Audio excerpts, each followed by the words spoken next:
Hi guys, welcome to the new channel, the 99 Percentile Club. I'm Dr. Nishant Gupta and I teach live on an academy.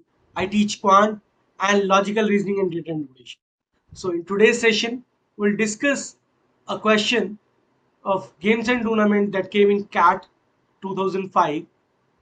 It is one of the finest caselet based on games and tournament that came in CAT paper.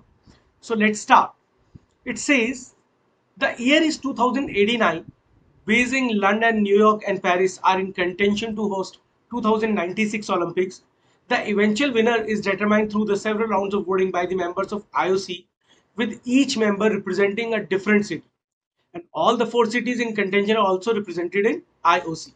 So बहुत सारे लोगों की IOC team है जिसमें London, Beijing, New York, and Paris are the cities those who want to host this event in 1996, and they're also the part of this team. In any round of voting, the city receiving the lowest number of votes in that round gets eliminated. So जिसको भी minimum vote मिलेंगे वो eliminate हो जाएगा.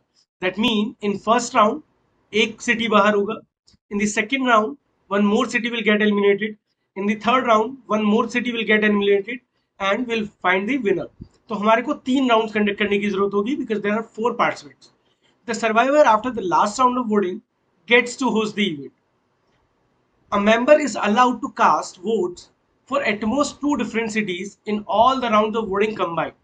किसी को भी दो different cities के लिए वोट डालने की परमिशन है in all the rounds of voting combined. Hence, a member become ineligible to cast a vote in a given round if both the cities he or she voted for in earlier round are out of contention in that round of voting. तो अगर आपका select किया हुआ city दो cities बाहर हो जाते हैं किसी वजह से, let's say you voted for some city X in first round and then you voted for some city Y in second round, and if both the cities gets eliminated, then in round 3 you'll not be eligible to cast your vote. लेकिन यहाँ पर यह भी ध्यान रखने वाली बात है कि दो सिटीज एलिमिनेट होंगे, इसका मतलब है हम दो राउंड्स पार कर चुके होंगे क्योंकि एक राउंड में एक ही सिटी एलिमिनेट होगा. विच मीन्स अगर किसी का वोटिंग राइट यहाँ पर कैंसिल होगा बिकॉज ऑफ दिस रीजन, सो वो राउंड 3 में वोट डालने के लिए एलिजिबल नहीं होगा. राउंड 1 में अगर एक सिटी एलिमिनेट होता है, सो जिसका भी सेलेक्ट किया हुआ सिटी राउंड 1 में एलिमिनेट होगा, they are still eligible to vote in round 2. A member is also ineligible to cast a vote in a round if the city he or she represents is in contention in that round of voting. एक आदमी तब भी vote नहीं डाल सकता जब तक कि वो इस गेम में पार्टिसिपेट कर रहा है. सो फॉर एग्जांपल राउंड 1 में Beijing, London, New York and Paris चारों लोग पार्टिसिपेट कर रहे हैं. दैट मीन्स कि जो लोग लंदन, पेरिस, न्यूयॉर्क और बीजिंग को रिप्रेजेंट कर रहे हैं वो चार लोग, they don't have the voting right in round 1. Round 1 में उनके पास वोटिंग राइट नहीं होगा. तो राउंड 1 में अगर हमारे पास आईओसी में टोटल एन लोग हैं, सो राउंड 1 में हमारे पास एन माइनस 4 वोट्स डलने चाहिए. राउंड 1 में there should be N minus 4 votes. ये चार लोग वोट डालने के लिए एलिजिबल ही नहीं. As long as the member is eligible, he or she must vote and vote for only one candidate city in any round of voting. जब तक कि कोई व्यक्ति एलिजिबल होगा उसे वोट डालना जरूरी है. यानी कि वोट ना डालने का सिर्फ एक ही रीजन हो सकता है कि आपका वोटिंग राइट कैंसिल हो जाए.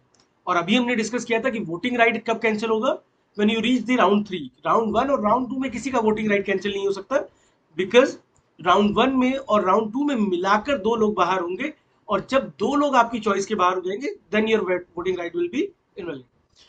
The following incomplete table shows the information on the cities that received the maximum and minimum votes in different round, the number of vote cast in their favor, and the total votes that were cast in those round. तो अगर हम इस table की बात करें तो round 1, 2, 3 जैसा हम बोल रहे हैं कि there must be 3 rounds, exactly वही यहाँ पर दिया है. राउंड 1 में London got maximum vote which was 30 out of n minus 4 votes. n is the total number of members in IOC team, जो भी हमारी IOC की वो की कमेटी उसमें जो लोग हैं. इन round 1 New York got minimum vote 12, सो राउंड 1 में न्यूयॉर्क एलिमिनेट हो जाता है. इसका ये मतलब नहीं है कि जिन्होंने राउंड 1 में न्यूयॉर्क के लिए वोट किया they are not eligible to vote in round 2. They can vote in round 2 for some other city, क्योंकि अभी आप दो डिफरेंट सिटीज के लिए वोट डालने के लिए एलिजिबल हो. You can vote for at most two different cities. Okay.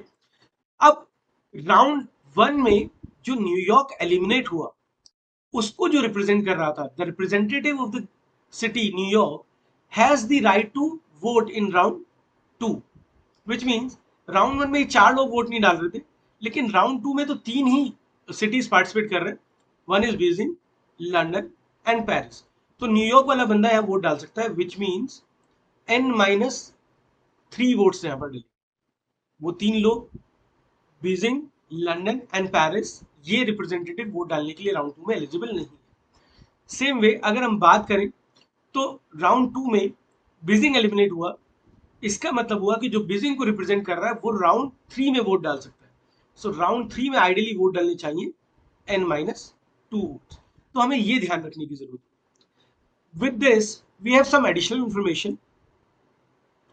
हमारे पास एडिशनल इंफॉर्मेशन ये है which says all those who voted for London and Paris in round 1, they continued to vote for the same cities in the subsequent rounds as long as these cities were in contention. जिसने round 1 और round 2 में London और Paris को vote किया, वो जिसने round 1 और round 1 में लंदन को वोट किया, वो राउंड 2 और राउंड 3 में भी लंदन को वोट करेगा। जिसने राउंड 1 में पेरिस को वोट किया, वो राउंड 2 और राउंड 3 में भी पेरिस को ही वोट करेगा। यानी anyone who is voting for London और पेरिस इन राउंड 1 वो शिफ्ट नहीं करेंगे किसी और सिटी के। 75% of those who voted for Beijing in round 1 voted for Beijing in round 2 as well. Round 1 में जिन्होंने वोट किया है बीजिंग के लिए, उसमें से 75% जनता, 75% लोग राउंड 2 में भी बीजिंग के लिए वोट कर रहे हैं। Round next information is those who voted for New York in round 1 voted for either Beijing or Paris in round 2. So we'll fill this information in table. अभी एक बार हम इसको रीड कर रहे हैं, अंडरस्टैंडिंग की कुछ गड़बड़ ना हो जाए यहाँ पर। The difference in the vote cast for two contending city in the last round was 1. So winner और loser के बीच में एक का डिफरेंस होगा। 50% of those who voted for Beijing in round 1 voted for Paris in round 3. So ये जो information हमने ऊपर पढ़ा था, इसको हम ऑलरेडी समझ चुके थे, और ये जो नीचे वाली इन्फॉर्मेशन है, will keep this information to complete the table. So जो टेबल हमारे पास दिया होता है उसको हमने इस तरह से मॉडिफाई किया। सो राउंड 1 2 3 हम बोल रहे हैं, टोटल वोट्स अभी हमें यहाँ पर गिवन नहीं था। ये वो डेटा है जो हमें ऑलरेडी गिवन था कि London in round 1 got maximum vote, it was maximum. Round 1 में न्यूयॉर्क गॉट मिनिमम वोट, सो न्यूयॉर्क गॉट एलिमिनेटेड, इसको हम एलिमिनेट कर देते हैं, तो इसके लिए राउंड 2 और राउंड 3 में वोट नहीं डलेंगे। राउंड 2 में टोटल 83 वोट्स डले, it was given in the data. 32 maximum vote था जो पेरिस को मिला, और मिनिमम वोट राउंड 2 में मिला है बीजिंग को, that is 21, and Beijing eliminate हो गया। तो राउंड 3 में बीजिंग पार्टिसिपेट नहीं कर रहा होगा, सिर्फ लंदन और पेरिस पार्टिसिपेट कर। हमने बात की कि राउंड 1 में टोटल जो आईओसी मेंबर्स हैं उनमें से सिर्फ ये 4 लोग वोट डालने के लिए एलिजिबल नहीं, यानी कि यहाँ पर जो टोटल आईओसी टीम है उसमें से 4 लोग हटाकर n-4 लोग वोट डाल रहे हैं, और यहाँ पर सिर्फ एक आदमी बढ़ जाएगा। यहाँ पर न्यूयॉर्क को जो रिप्रेजेंट कर रहा है वो बढ़ जाना चाहिए। तो अगर यहाँ पर 83 वोट्स डल रहे हैं और एक आदमी इसमें ये ऐड हुआ है जो न्यूयॉर्क को रिप्रेजेंट कर रहा है, जो पहले वोट नहीं डाल रहा था, इसका मतलब आइडियली राउंड 1 में 82 वोट्स डले होंगे, जिसमें एक व्यक्ति ऐड हुआ होगा जो कि न्यूयॉर्क को रिप्रेजेंट कर रहा है। जब तक न्यूयॉर्क गेम में पार्टिसिपेट कर रहा था तब तक इनके पास वोटिंग राइट नहीं था, but the moment this guy got eliminated, this city got eliminated, in इसके रिप्रेजेंटेटिव को नेक्स्ट राउंड में वोटिंग राइट मिल गया। तो एक्चुअली राउंड 2 में हमारे पास 83 वोट्स डल रहे हैं। अब अगर यही लॉजिक हम एक्सटेंड करें तो राउंड 2 में बीजिंग एलिमिनेट हुआ, तो राउंड 3 में जो बीजिंग को रिप्रेजेंट कर रहा है उसको वोटिंग राइट मिल जाएगा, विच मीन्स एक व्यक्ति और बढ़ना चाहिए। That mean ideally in round 3 total number of votes होने चाहिए थे 84, लेकिन यहां पर वोट डल रहे हैं 75, विच मीन्स 9 वोट्स कम डल रहे हैं। लेकिन हमने एक चीज पढ़ा, एक इंफॉर्मेशन हमें दिया गया था कि anyone who has the voting right is bound to cast his और हर वोट। तो यानी वोट ना डालना आपके पास ऑप्शन नहीं है। वोट ना डालने का क्या रीजन हो सकता है कि अगर आपका वोटिंग राइट कैंसिल हो जाए, और वोटिंग राइट कब कैंसिल होगा, जब आपके सेलेक्ट किए हुए 2 सिटीज बाहर हो जाए। इसका मतलब हुआ कि ये 9 लोग जिनका वोटिंग राइट राउंड 3 में जाकर कैंसिल हुआ, इन्होंने उन 2 सिटीज को वोट किया था जो बाहर हो चुके हैं, और ऐसे 2 सिटीज जो बाहर हुए हैं वो है न्यूयॉर्क एंड बीजिंग। तो इसका मतलब ये 9 लोग वो थे जिन्होंने राउंड 1 में न्यूयॉर्क और राउंड 2 में बीजिंग को वोट किया। तो आउट ऑफ दीज 12, 9 लोग इधर चले गए। आउट ऑफ दीज 21, हमारे पास 9 लोग वो थे जिन्होंने राउंड 1 में न्यूयॉर्क को वोट किया था, राउंड 2 में उन्होंने बीजिंग को वोट किया। क्योंकि राउंड 1 में न्यूयॉर्क एलिमिनेट हुआ तो उनका सेलेक्ट किया हुआ एक सिटी बाहर हुआ, राउंड 2 में बीजिंग एलिमिनेट हुआ तो उनका सेलेक्ट किया हुआ दूसरा सिटी भी बाहर हो गया, और इसीलिए उनका वोटिंग राइट कैंसिल हो गया। Okay, now let's fill this data. हम अगर राउंड 2 की पहले बात करें तो टोटल 83 वोट्स डले फॉर दीज 3 सिटीज, जिसमें न्यूयॉर्क को वोट नहीं मिलना, जिसमें बीजिंग को 21 मिला, पेरिस को 32 मिला। इसका मतलब लंदन गॉट 30 वोट्स। लंदन को राउंड 1 में भी 30 वोट्स मिला था और राउंड 2 में भी 30 वोट्स मिला है। और हमें ये भी पता है all of those who voted for London and Paris in round 1, they continue to vote for the same cities in the subsequent rounds as long as these cities were in contention. यानी जिसने round 1 में London को vote किया, वो round 2 में भी London को ही vote करेगा और राउंड 3 में भी लंदन को ही वोट करेगा जब तक कि वो गेम में। तो इसका मतलब ये 30 लोग यही है, इनमें से तो कोई स्विच नहीं कर रहा है। अच्छा, राउंड 2 में Paris got 32 votes. Does that mean कि राउंड 1 में भी पेरिस को 32 वोट्स मिले हुए? देखिए, ये गलत इंटरप्रिटेशन क्यों है। पहली बात तो राउंड 1 में मैक्सिमम वोट मिले लंदन को जो कि 30 है, तो पेरिस को 32 वोट्स वैसे भी नहीं मिल सकते, अदरवाइज तो लंदन का मैक्सिमम नहीं होगा। अब इसका मतलब ये कि जितने भी लोगों ने राउंड 1 में पेरिस को वोट किया, उन्होंने तो राउंड 2 में पेरिस को वोट किया ही किया, साथ में कुछ और लोगों ने भी पेरिस को वोट करना शुरू कर दिया। वो लोग कोई भी हो सकते थे, वो लोग भी हो सकते थे जिन्होंने राउंड 1 में न्यूयॉर्क को वोट किया, या वो लोग वो भी हो सकते थे जिन्होंने राउंड 1 में बीजिंग को वोट किया। अब अगली information, 75% of those who voted for Beijing in round 1, they voted for Beijing in round 2 as well. For example, अगर राउंड 1 में एक्स लोगों ने वोट किया, तो इसकी 75% जनता ने राउंड 2 में भी बीजिंग को ही वोट किया। अगर राउंड 1 में बीजिंग को एक्स लोगों ने वोट किया, तो इसकी 75% जनता राउंड 2 में भी बीजिंग को वोट कर रही है। राउंड 2 में बीजिंग को टोटल 21 वोट मिले, जिसमें से 9 तो ये लोग हैं जिन्होंने राउंड 1 में न्यूयॉर्क को वोट किया था। That mean this 75% is actually the remaining 12 people जो लोग राउंड 1 में बीजिंग को वोट कर रहे हैं। तो राउंड 1 में बीजिंग को टोटल 16 लोगों ने वोट किया, जिसका 75% इज 12। तो 12 लोग इधर आ गए, प्लस 12 में से 9 लोग जिनका वोटिंग राइट कैंसिल हुआ वो पता लगा, and that is how we got this total 20। ठीक है, पर आप ध्यान दीजिए, राउंड 1 में टोटल न्यूयॉर्क को 12 वोट मिले थे। अभी जिसने न्यूयॉर्क के लिए वोट डाला उनका सेलेक्ट किया हुआ सिर्फ एक सिटी एलिमिनेट हुआ है, that means they have the voting right. इनको राउंड 2 में वोट डालना है, क्योंकि जब तक वोटिंग राइट आपके पास है तब तक आप वोट अपना स्किप नहीं कर सकते। इसमें से 9 लोगों ने तो बीजिंग को वोट किया, और लंदन को राउंड 1 में जितने लोग वोट कर रहे थे राउंड 2 में भी वही लोग वोट कर रहे हैं। इसका मतलब कोई एक्स्ट्रा बंदा नहीं आ रहा है। सो जो रिमेनिंग 3 लोग थे, वो इसका मतलब हुआ कि राउंड 2 में पेरिस को वोट कर रहे हैं। अब इसको हम एक और तरीके से भी देख सकते थे। हमने बोला कि राउंड 1 में 82 टोटल वोट्स डले, जिसमें से लंदन को 30, न्यूयॉर्क को 12, बीजिंग को 16 वोट मिले, विच मींस पेरिस को आइडियली 24 वोट्स मिलने चाहिए। डिफरेंस कर लेंगे 82 माइनस दीज 3 वैल्यूज। अब देखिए 24 से 32 लोग कैसे हुए होंगे, 24 तो रहा ही होगा, प्लस 12 में से 9 लोग इधर चले गए, विच मींस रिमेनिंग 3 ने यहां वोट किया होगा, क्योंकि वोट डालना अभी उनके लिए जरूरी है। उनका सेलेक्ट किया हुआ सिर्फ एक सिटी बाहर हुआ है, तो अभी एक सिटी को और वोट डालने के लिए वो लोग एलिजिबल। 16 में से 12 लोग यहाँ वोट कर रहे हैं, विच मीन्स 4 लोग और इधर वोट कर रहे होंगे, 4 लोग और इधर वोट कर रहे होंगे। सो 24 प्लस 3 इज 27 प्लस 4 इज 31। अभी हमारे पास 31 हुआ है, जबकि हमें टोटल चाहिए 32। एक वो आदमी जो राउंड 1 में एक्चुअली वोट डालने के लिए एलिजिबल ही नहीं था, जो न्यूयॉर्क को रिप्रेजेंट कर रहा है, जिसके पास राउंड 1 में एक्चुअली वोटिंग राइट नहीं था, जिसको राउंड 2 में ही जाकर वोटिंग राइट मिला है, उसने भी कहीं वोट डालना था। तो यहाँ पर तो ऑलरेडी 21 लोग हमारे काउंट हो गए थे, यहाँ पर हमारा कोई बढ़ नहीं रहा है बंदा, विच मीन्स वो यहाँ पर वोट कर रहा है. So that guy who was representative of New York voted for Paris in round 2. तो यहाँ तक की हमारी कहानी सिंपल चल रही है. हमारी सेकेंड इंफॉर्मेशन थी, those who voted for New York in round 1, they voted for Beijing और पेरिस इन राउंड. ये हमने अभी चेक किया, जिन्होंने न्यूयॉर्क को वोट किया राउंड 1 में, उन्होंने या तो पेरिस को या बीजिंग को वोट किया, क्योंकि लंदन में तो वैसे भी जिन 30 लोगों ने वोट किया था वही लोग कंटिन्यू कर रहे हैं, और ये हमें फर्स्ट इंफॉर्मेशन से पता लगा था. They continue to vote for the same city. ये ध्यान रखिएगा, ये इंफॉर्मेशन काफी इंपॉर्टेंट था.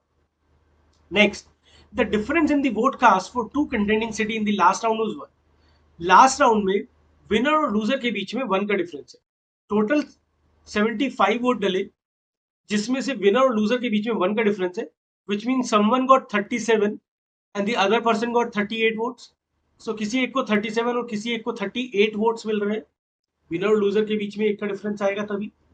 Next information is 50% of those who voted for Beijing in round 1. How many voted for Beijing in round 1? 16 लोगों ने वोट किया राउंड 1 में. उसका 50% which means 8 voted for Paris in round 3. अब आप ध्यान दीजिए, पहली बात तो जिन 16 लोगों ने राउंड 1 में बीजिंग को वोट किया, they all were eligible to vote in round 3. क्योंकि जिन लोगों का राउंड 3 में वोटिंग राइट कैंसिल हुआ है, एक्चुअली ये वो लोग थे जिन्होंने राउंड 1 में न्यूयॉर्क को वोट किया था. इन्हीं 9 लोगों का वोटिंग राइट कैंसिल हुआ है, और तो किसी का वोटिंग राइट कैंसिल हो नहीं रहा है. इसका मतलब जिन्होंने राउंड 1 में बीजिंग को वोट किया, वो राउंड 3 में वोट डालने के लिए एलिजिबल है. जिसमें से क्वेश्चन मुझे कहता है कि 50% लोग पेरिस को वोट कर रहे हैं. What about the remaining 50%? अगर इसमें से 16 में से 8 लोग पेरिस को वोट करते हैं, तो बाकी 8 किसे वोट कर रहे हैं? They must have voted for London. और अगर 8 लोग यहां वोट करेंगे तो ये 38 हो जाना चाहिए. लेकिन अगर मैं इधर 8 ऐड करूंगा तो ये 40 हो जाएगी वैल्यू. नाउ लिसन, हमें 50% लोग पूरे यहां पर करने थे. 16 में से 4 तो ऑलरेडी आ चुके थे. 25% जनता तो ऑलरेडी स्टार्ट कर चुकी थी राउंड 2 से ही वोट करना. तो बचे हुए 12 लोगों में से 4 लोग यानी 25% लोग और इधर आ जाएंगे. 4 लोग और इधर आ जाएंगे, ये टोटल 50 हो जाएगा. 25 पहले आ चुके थे और 25% लोग अब यहां पर वोट कर रहे हैं. और जो बाकी 50% लोग हैं, they will vote for London in round 3. क्योंकि 50% यहाँ, तो बाकी कहाँ है ना, उनको हमें चेक करना था. अभी 32 + 4 36 हुआ, लेकिन अगर ये 38 है, सो दिस मस्ट बी 37. इसको मुझे 37 बनाना है, और यहां पर मेरे पास अभी तक आ रहा है 36. तो यहां पर एक जो हमें ऐड करना है, ये वो आदमी है जो बीजिंग को रिप्रेजेंट कर रहा था, जिसके पास अभी तक वोटिंग राइट नहीं था, जिसको वोटिंग राइट ही जाकर राउंड 3 में मिला है, क्योंकि राउंड 2 में बीजिंग एलिमिनेट हो गया. So now this guy is also eligible to vote in round 3. So that is how this table is made. अब इस पर बेस्ड क्वेश्चन हम लोग चेक करते हैं.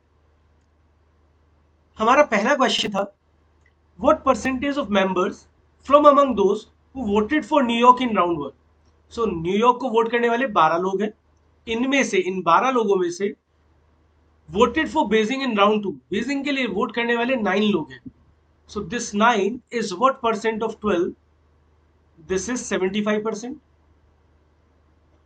तो हमारा पहला क्वेश्चन ये था. Second question was, what is the number of vote cast for Paris in round 1? That is 24. It was a direct question जो हम यहाँ से मार्क कर सकते थे. Next, what percentage of members from among those who voted for Beijing in round 2? Round 2 में actually 21 लोगों ने वोट किया, इनमें से बात हो रही है, and were eligible to vote in round 3. पर ये all 21 were not eligible to vote in round 3. Actually तो इन 9 लोगों का तो वोटिंग राइट ही कैंसिल हो गया. So only these 12 people who voted for Beijing in round 2 were eligible to vote in round 3. हम इन 12 लोगों की बात कर रहे हैं. And out of these 12, how many voted for London? 8 लोगों ने लंदन के लिए वोट कर दिया. देखिए, है ना, 12 में से 4 तो यहाँ चले गए और बाकी 8 लोग इधर आ गए. सो हमें 8 लोग बताने हैं कि इनका कितना परसेंट होगा. That is 2/3, and 2/3 is 66.66%. 66.66 और 66.66. 6-7%. And the last question from the set was, which of the following statement must be true? The IOC member from New York must have voted for Paris in round 2. Yes, New York वाला जो बंदा आया था उसने Paris के लिए vote किया. This is true. One is true. And the IOC member from Beijing voted for London in round 3. नहीं, उसने भी एक्चुअली पेरिस को ही वोट किया है. So statement 2 is not true. So उन्होंने हमसे पूछा which of the following must be true? Both A and B? No. Neither A B? No. Only B? No. Only A is true. So guys, it is a very important question, very difficult question. जब हम इसको करते हैं तो थोड़ा हमें challenge लगता है, but once you do this step by step, it is actually a question which can be solved easily. So we'll discuss such more problems in the upcoming sessions. Don't forget to subscribe the channel and don't forget to hit the bell icon.